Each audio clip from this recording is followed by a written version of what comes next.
पहाड़ों की रानी शिमला में सर्द रातों के बीच जहां हाड़ कंपा देने वाली ठंड लोगों को हीटर और बिस्तर में बैठ जाने के लिए मजबूर कर देती है, तो वहीं इन सर्द रातों में स्ट्रीट लाइट की रोशनी में अपना उज्जवल भविष्य तलाश रही है 10 वर्षीय सुषमा।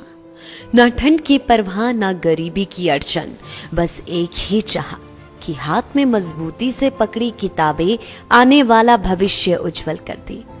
ये कहानी है शिमला के पुराने बस अड्डे में रहने वाली सुषमा की। कहते हैं कि जिस तरह सफलता के लिए किसी सीढ़ी की आवश्यकता नहीं होती, उसी तरह पढ़ाई के लिए कोई महल या चार दीवारी की जरूरत नहीं होती। यदि पढ़ने की ललक हो तो एक स्ट्रीट लाइट की मध्यम रोशनी में भी आने वाले कल का भविष्य लिखा जा सकता है और पढ़ाई भी हो सकती है। इसी का उदाहरण है शिमला में 5वीं कक्षा में पढ़ रही सुषमा। वह पुराने बस अड्डे के साथ नीले आसमां के नीचे अपनी माँ व भाई के साथ रहती है। नीला आसमां ही उसकी छत है और पुरानी टूटी होर्डिंग्स चार दीवारी। सुषमा मूल रूप से नेपाली परिवार से संबंध रखती है। पिता साथ नहीं रहते, बड़ी बहन की शादी हो चुकी है, एक भाई बीमारी से जूझ रहा है, माता कबाड़ इकट्ठा करने का काम करती है। सुषमा के सपने तो ऊंचे हैं कि वह पढ़ लिख कर कुछ समाज में कर दिखाए। उसे नृत्य का भी शौक है, खाली समय में नृत्य करना भी पसंद करती है।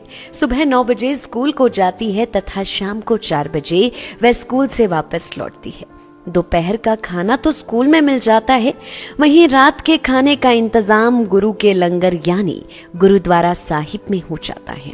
सुषमा ने कैमरे पर कुछ भी कहने से मना कर दिया, लेकिन बिना कैमरे के सुषमा ने बताया कि वह रोजाना अपने पेपरों की पढ़ाई शाम के समय करती है। उस समय पुराने बस अड्डे पर वाहनों का शोर काफी कम होता है, इसलिए वह अपनी पढ़ाई कर सकती है। दिन में शिमला के कालीबाड़ी मंदिर के नीचे महफिल स्टेट में चल रहे सरकारी स्कूल में अपनी पढ़ाई कर रही है। सुषमा ने कहा कि उसे किताबें और वर्दी स्कूल से मिल गई है। अब उसकी परीक्षाएं हैं, इसलिए परीक्षाओं की तैयारी के लिए देर रात तक पढ़ाई करनी पड़ती है। उसने कहा कि बारिश बर्फबारी में भी बस अड्डे पर ही वह अपनी जिंदगी गुजार रही है। मुश्किल तो होती है, लेकिन बारिश और बर्फबारी से बचने के लिए बस अड्डे के साथ बनी सुरंग में शरण ले लेती है। लेकिन इस परिवार को अपनी रात यही गुजारनी पड़ती है। उसने कहा कि पैदा होने से ही ये आसमां उसकी छत है। वहीं मां ने कुछ भी बात नहीं की, लेकिन साथ में दुकानदारों व कारोबारियों ने कहा कि उन्होंने सुषमा को बचपन से बड़े होते देखा है। सुषमा को पढ़ने लिखने का बहुत शौक है। स्ट्रीट लाइट की रोशनी में वह यहाँ रात के समय पढ़ाई करती है। गरीब जरूर है, लेकिन कभी भी सुषमा ने किसी से पैसों की मांग तक नहीं की है। उन्होंने कहा कि सुषमा की यहाँ के लोग सुषमा के परिवार की मदद कर देते हैं। सभी को ये बच्ची बहुत प्रिय है। जिस तरह उसमें पढ़ने की लगन है, वह देखते ही बनती है। जी, इसका तो अब कुछ नहीं कर सकते। हम लोगों ने भी इनकी हेल्प करने की कोशिश की। जो इसकी माँ है वो हेल्प लेने के लिए तैयार नहीं होती है। वो बोलती है, हमने ये तक बोला कि रूम ले ले, हम थोड़ा थोड़ा दे देंगे, यहाँ पे जितने भी हम 15-20 लड़के काम करते हैं कंट्रीब्यूशन डाल देंगे और तेरा किराया हम दे दें। पर वो कभी बोलती है कि मेरे को कमरा ही नहीं मिल रहा है, तो पीछे इसका ये लड़का बीमार है, ज़िंदगी और मौत के बीच है ये। कुछ एक लड़कियां पीछे लड़कियां आई थी, वो ज़बरदस्ती ले गई इसको हॉस्पिटल। हमारे को तो हाथ भी नहीं लगाने देती। तो हम तो इसको सोच के परेशान है कि कलयुग ऐसी माँ तो हमने। यहाँ पे बहुत सारे लोग आए इसको अडॉप्ट, लड़की को, छोटी सी लड़की को अडॉप्ट करने तक आए। एक दिन एक महिला यहाँ पे रो रो के गई कि मेरे को दे दे, ये तू तो यहाँ पे सुला रही है इसको, और तू मिलने भी आ जाइयो या मेरे घर में काम करने चल, इसको मेरे को दे दे। हमारे सामने की बात है, 3-4 साल, तब छोटी सी होती थी, 3-4 साल पहले की बात है, हमारे सामने की बात है। तो महिला यहाँ से रोके गई, उसके बाद बच्चा नहीं था, इसको अडॉप्ट करने आ गई थी, तो इसने तब भी नहीं दिया। चलो माँ है, नहीं दे सकती, पर खुद तो ख्याल रखे। इनके बाद ना छत है, बेटा बीमार है, इतने बुरे हाल है, वो दिन भर यहाँ पे चीखे मारता रहता है। हम बोलते हैं कि हॉस्पिटल ले जाओ, नहीं ये ठीक है, ये ठीक हो जाएगा।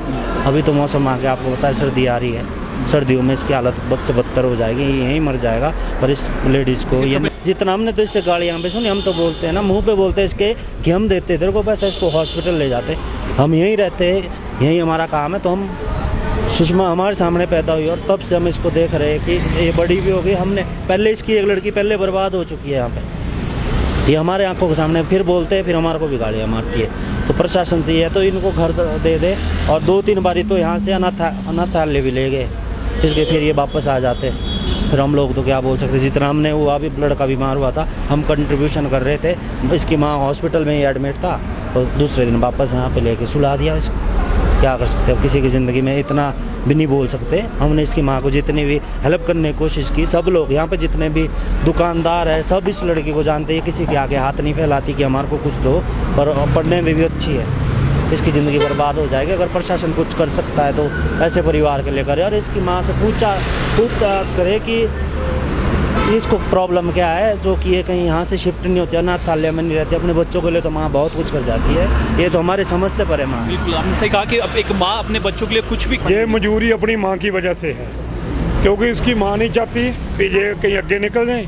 क्योंकि जो हिमाचल के लोग हैं, साफ़ सुथरे लोग हैं, ईमानदार है, मदद करने वाले हैं, उनकी वजह से इनका गुजारा हो रहा है। इसकी माँ का भी, एक छोटी बच्ची को देख के लोग दान दून दे देते हैं। अगर हम चाह के भी इसकी मदद करने तब भी नहीं करने देती है। क्या वजह मानते हैं कि क्यों मदद करने देती है? मदद इस करके नहीं करने देती है कि अगर आगे पीछे चल गई तो मेरे को काम करना पड़ेगा। और घर वाला इसका जो हस्बैंड है इसका, इसकी माँ का, वो जुनगा में रहता, उसके साथ नहीं जाती है। मेरा नाम मुबारक है, मैं कश्मीर के रहने वाला हूँ। मेरे को 36 साल हो गए यहाँ काम करते करते। इस बच्चे को कम से कम 2-2.5 महीने हो गए बीमार।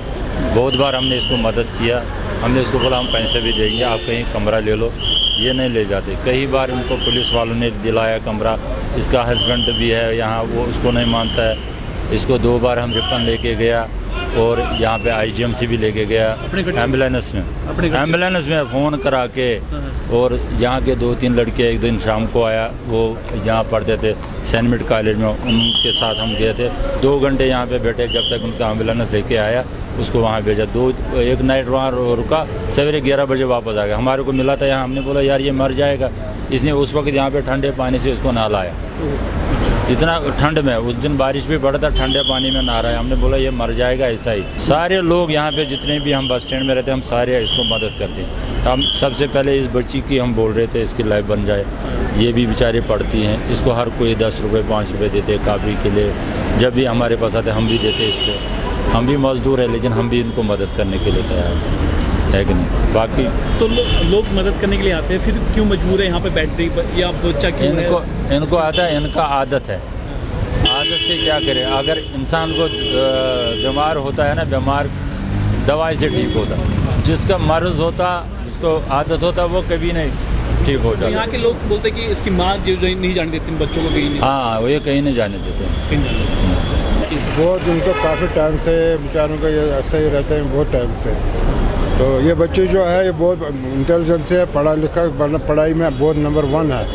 मैं इसका बीच में ट्राई करता हूँ, बहुत पढ़ी लिखी है। लेकिन अगर इसका कोई सहायता होता, इसकी माँ कहीं कमरा ले लेता, रूम किराए पर सस्ता ही, लाइट वगैरह हो, ये पढ़ सकती, बेचारी अच्छी तरह पढ़ सकती है। तो क्या लोग तो बोलते हैं कि किराए के लिए हम दे देंगे, पैसा दे देंगे, उसकी माँ की लोगों के सर बोलना है। आखिर असल में तो गवर्नमेंट अगर चाहे कुछ दे सकता है। लोग क्या 100-200 थोड़ी देते, 10 रुपये 20 रुपये, क्या 50-60 रुपये। आजकल क्या होता है, बच्चों के बीमार बच्चा है, वो उसको पैसा काफ़ी लगता है, उसको खाने पीने में, दवाई में। अब ये बुढ़ी जो है गत्ते गुत्ते कबाड़ वबाड़ जमा करता है, उसी से कुछ गुजारा तो कर ही लेता है।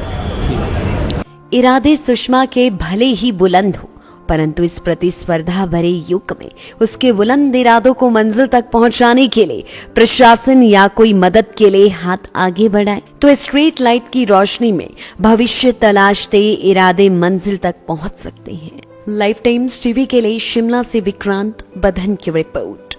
गोयल मोटर्स विभिन्न पदों हेतु आवेदन पत्र आमंत्रित करता है, जिसके लिए अनुभवी व फ्रेशर्स सभी आवेदन कर सकते हैं। इंटरव्यू के लिए अभी 9418035372 पर कॉल करें या अपना बायोडाटा ईमेल करें HR@goyalmotors.com पर।